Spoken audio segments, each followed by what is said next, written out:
Tá, então, a ideia da classificação do reino animal é você agrupar esses seres vivos em grupos parecidos para que você consiga entender é, o estilo de vida deles. Esse é o objetivo principal. E aí, antes de falar sobre isso, na última aula, eu falei que existem algumas diferenças em características. Por exemplo, existem animais que são pluricelulares, que são aqueles animais que são organizados por vários grupos de célula, tem várias células. Temos o unicelular, que não está aqui, não sei porquê, mas são animais formados por uma célula, como bactéria, por exemplo, e alguns fungos. Nós temos os eucariontes, que são animais que possuem núcleo, e nós temos os procariontes que não estão aqui, que são animais que não têm núcleo. Nós temos os heterótrofos, que são animais que não produzem seu próprio alimento, que é você, sou eu, cachorro, gato, galinha. E temos os animais autotróficos, que são os vegetais. Esses animais produzem seu próprio alimento, certo? E aí, dentro do reino animal, os estudiosos organizaram esses animais de forma que eu consiga, como eu já falei, entender um pouco mais como é a característica, como é a rotina de vida, como é o DNA, enfim. Como eu consigo eu entender de uma forma melhor esses animais, então eles foram organizados em grupos, certo? E a gente vai estudar cada um desses grupos aqui. O primeiro grupo é o porífero. Mas esses animais são muito peculiares porque eles são popularmente chamados de esponja. Lembra do Bob Esponja? Então, esse literalmente é o Bob Esponja. Bob Esponja não é aquele calça quadrada, não é quadrado. Até pode ter mais ou menos formato quadrado, mas geralmente eles são cilíndricos, certo? E esse nome de esponja veio porque, na verdade, as pessoas utilizavam a esponja para tomar banho. As esponjas têm um corpo formado de sílica e outras estruturas. E essas estruturas, quando a gente coloca no sol e resseca, fica uma estrutura muito parecida com uma esponja, literalmente. Então, antigamente a gente usava esses animais para poder esfregar o corpo, né? Tirar o excesso de material, de coisa suja do corpo, literalmente.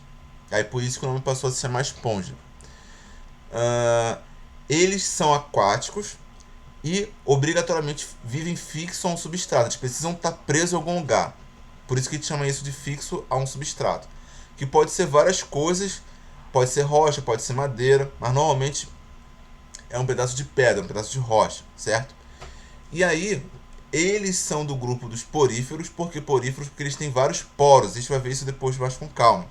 E a parte mais importante, a meu ver, além dos poros, é que esses animais são filtradores. Esses animais, eles pegam o material orgânico da água, pega aquilo que interessa para ele, que é a parte orgânica, e joga para fora aquilo que não interessa. Tá? A gente vai ver isso depois com mais calma,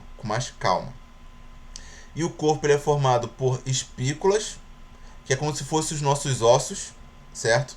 Que essas espículas, que é muito parecida, que é uma estrutura que eu posso dizer que é parecida com os nossos ossos, porque está relacionada à sustentação, ela vai ajudar também na sustentação desse animal.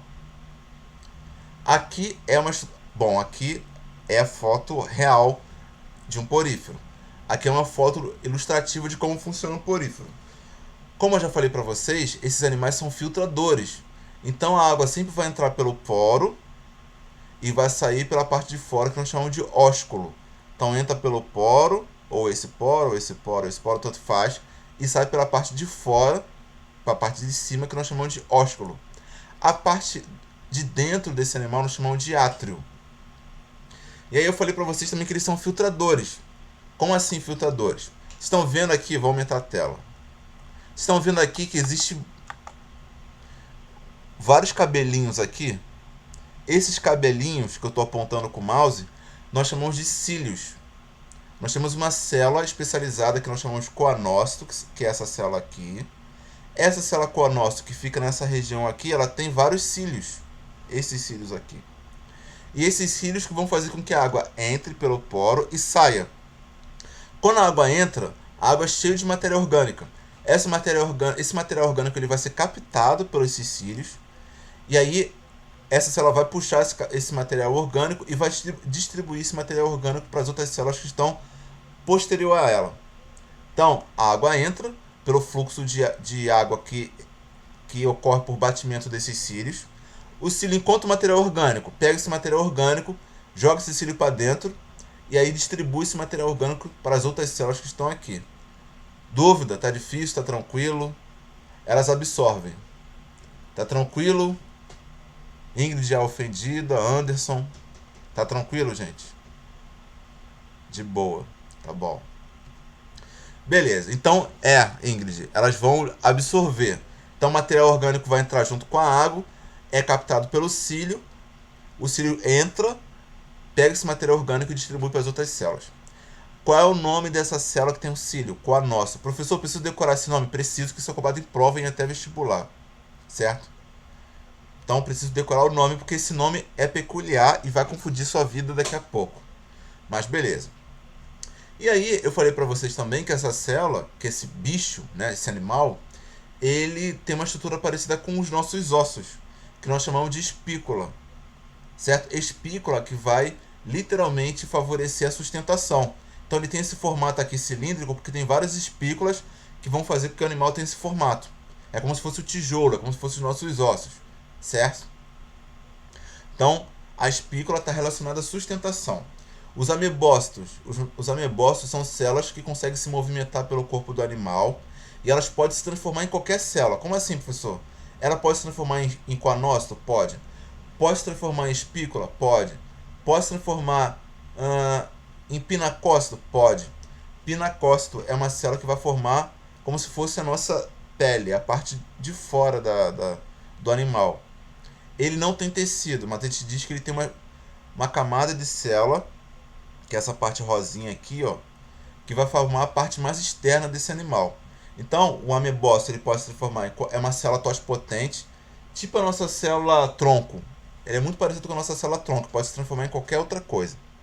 Então, o amebócito ele pode se transformar em coanócito, pode se transformar em espícula, que é a célula de sustentação, pode se transformar em pinacócito, que é uma célula que vai ficar mais externa, que está atrelada à parte de fora, né, proteção da parte de fora, e também pode se transformar em uma célula sexual. Então ela pode se transformar em vários outros tipos celulares, é uma célula totipotente. E pode ajudar, em alguns casos, na alimentação também. Pegando material orgânico e levando para as outras células da região do corpo da esponja. Dúvida? Dúvida? Dúvida? Dúvida? Então, galera, isso é a estrutura básica da esponja. Isso tudo que eu falei tá tudo bem descritinho aqui para vocês, blá blá blá, de como funciona, mas tem algumas coisas importantes também antes de chegar nessa segunda parte. Bom, a água sempre vai entrar pelo poro e vai sair pelo ósculo. Ponto. O material orgânico vai ser absorvido pelos coanócitos, certo? Nesses cílios. E aí, esse processo eu chamo de filtração, que eu acho que a Ingrid até falou. Esses animais eles vão coletar o material orgânico e vão se aproveitar desse material orgânico. Isso é pela filtração, eles são animais filtradores. E todo animal que é filtrador, ele é um indicador de poluição. Cara, pense um pouquinho. Se eu estiver num ambiente que é muito poluído, esse animal vai conseguir filtrar essa água? Não, que o material orgânico vai entupir os poros dele. Certo? Além disso, uma grande quantidade de material orgânico no meio ambiente pode contaminar esse animal, já que ele é um animal filtrador. Uma grande quantidade de material que é nocivo vai acabar se depositando no corpo desse animal e vai causar morte também. Certo? Existem vários produtos químicos que, como ele é um animal filtrador, vai filtrando, vai se acumulando no corpo dele e com o tempo vai acabar causando a morte desse animal. Então, o ambiente poluído, esse animal existe? Não. Certo? Esse animal só vai viver em ambiente com água limpa. E por isso eu falo que esse animal é um indicador de poluição. Beleza. E o fluxo de água, pessoal, sempre vai de fora para dentro e sai pelo ósculo. Opa, sobe. Sempre é dessa forma. Poro, átrio e ósculo. Poro, átrio e ósculo é assim que funciona. Aqui mais uma vez mostrando com a nossa, fazendo fluxo de água. Em relação à reprodução, a reprodução pode ser assexuada quando surge a gente chama de por brotamento, né? Surge um pedaço de uma outra esponja aqui e aí esse outro pedaço cai e se transforma em um indivíduo adulto, né? Nós chamamos isso de brotamento. Ou por regeneração. Esses animais têm uma alta taxa de regeneração. Então, se eu fragmentar esse bicho, eu consigo, de cada fragmento, dependendo do tamanho do fragmento, formar seres novos. Então, ele possui uma alta taxa de regeneração, tá? E além disso, o amebócito pode se formar uma célula sexuada e aí encontrar com uma outra célula sexuada de uma outra esponja, juntar e formar um novo ser. Então,